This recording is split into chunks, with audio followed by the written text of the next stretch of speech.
Welcome, everyone. My name is Ted O'Connell. I'm one of the authors of Crush Step 1, the ultimate USMLE Step 1 review. This is the second edition of the book, and we're going through it chapter by chapter.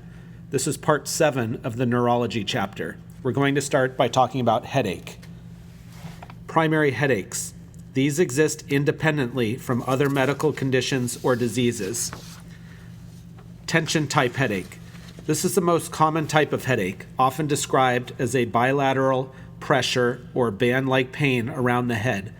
Precipitating factors often include stress, sleep deprivation, hunger, and eye strain. Although painful, these headaches are not harmful, and symptoms improve with non-steroidal anti-inflammatory drugs or acetaminophen. It is important to note that frequent use of pain medication to relieve tension-type headache can lead to the development of medication overuse headache, also called rebound headache. Migraine headache.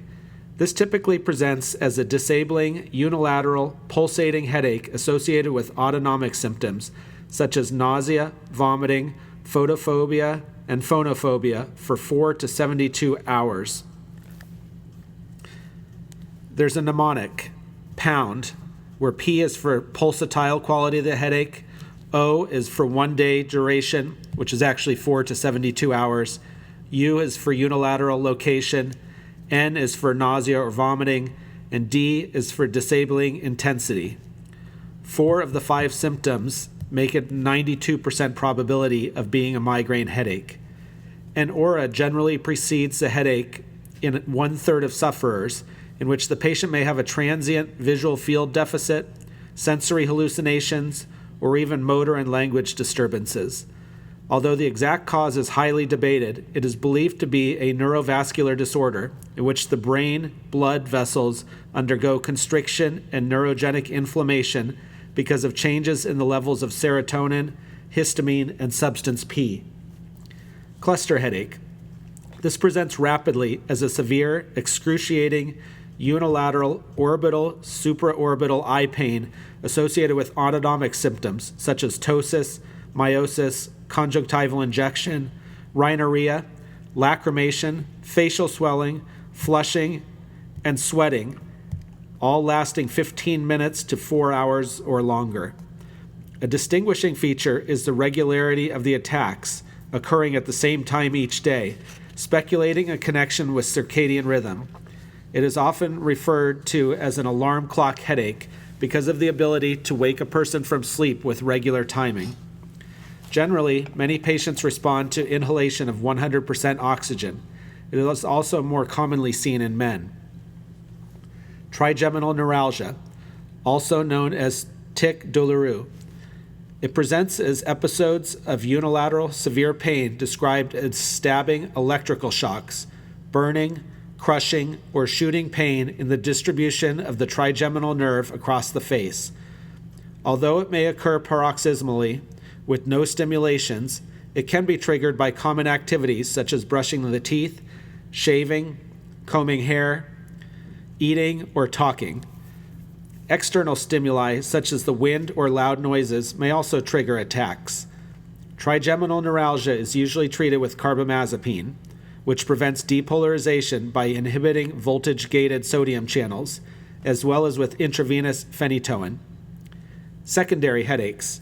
These are headaches caused by an underlying condition.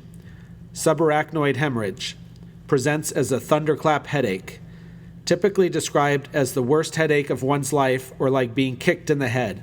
Subarachnoid hemorrhage is usually associated with vomiting, neck stiffness, confusion, altered level of consciousness, oculomotor palsy, or seizures. Idiopathic intracranial hypertension, also known as pseudotumor cerebri. IIH results from increased intracranial pressure with the absence of tumor or disease.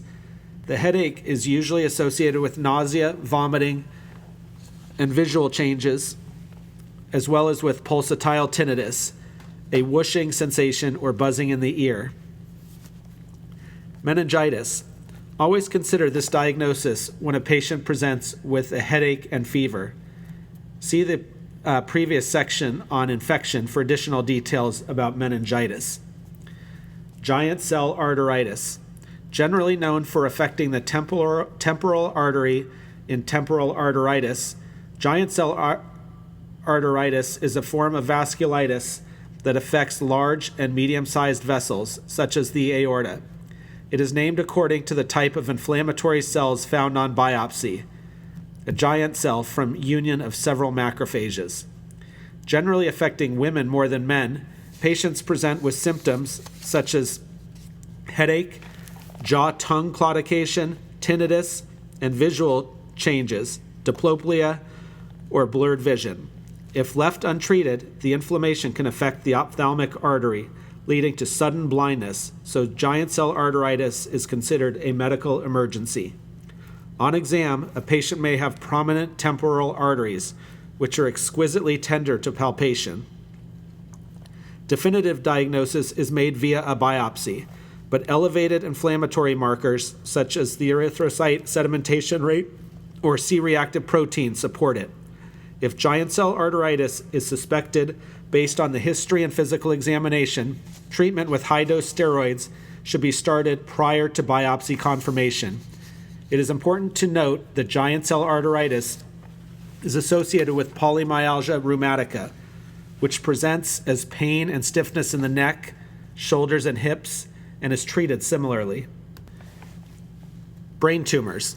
Similar to IIH, brain tumors can raise intracranial pressure to cause a headache. However, depending on the location, surrounding brain structures can be damaged, leading to focal neurologic deficits. This will be discussed in further detail when we get to the brain tumor section. Closed angle glaucoma. Raised intraocular pressure leads to a painful, red, mid-dilated eye, causing a headache associated with visual abnormalities, nausea, and vomiting. More details on this will also be discussed later in the eye section. Carbon monoxide poisoning. This colorless, odorless, tasteless, toxic gas is usually emitted from gasoline-powered tools, heaters, furnaces, and cooking equipment. Typically, a cherry red patient with altered mental status presents with a history of living in a garage and using a heater. Also consider carbon monoxide poisoning when several members of a family have simultaneous onset of headaches and nausea. Patients with carbon monoxide poisoning may have normal oxygen saturation, but carbon monoxide oximetry is used to determine carboxyhemoglobin levels, which misrepresent oxyhemoglobin. Treatment consists of administration of 100% oxygen via a non-rebreather mask to displace carbon monoxide from hemoglobin. Hyperbaric oxygen therapy is also used in cases of pregnancy, neonates, and certain other circumstances. Brain tumors. Primary brain tumors are slow-growing cancers that usually are not noticed until they begin to affect nearby structures. Patients can present with seizures, unrelenting headaches, altered mental status, or dementia. Primary brain tumors rarely metastasize. In general, brain tumors are supratentorial in adults and infratentorial in children. These are outlined in tables 13-7 and table 13-8, so please direct your attention there. Cranial nerve lesions. These are outlined in table 13-9. Facial nerve paralysis. Cranial nerve 7 lesions most commonly affect the muscles of facial expression, but it is important to keep in mind the other functions that may be compromised, such as lacrimation, corneal reflex, taste, and sound dampening. When a facial nerve lesion is suspected, it is very important to classify it as an upper motor neuron lesion, usually from a stroke, or a lower motor neuron lesion, such as compression from a parotid tumor. On physical examination, forehead involvement should be assessed by asking the patient to raise the eyebrows. The forehead is spared. For example, the patient can furrow the forehead in upper motor neuron lesions because it is innervated by both cerebral hemispheres. The following are some causes of facial nerve paralysis: supranuclear, nuclear, infarcts to the internal capsule,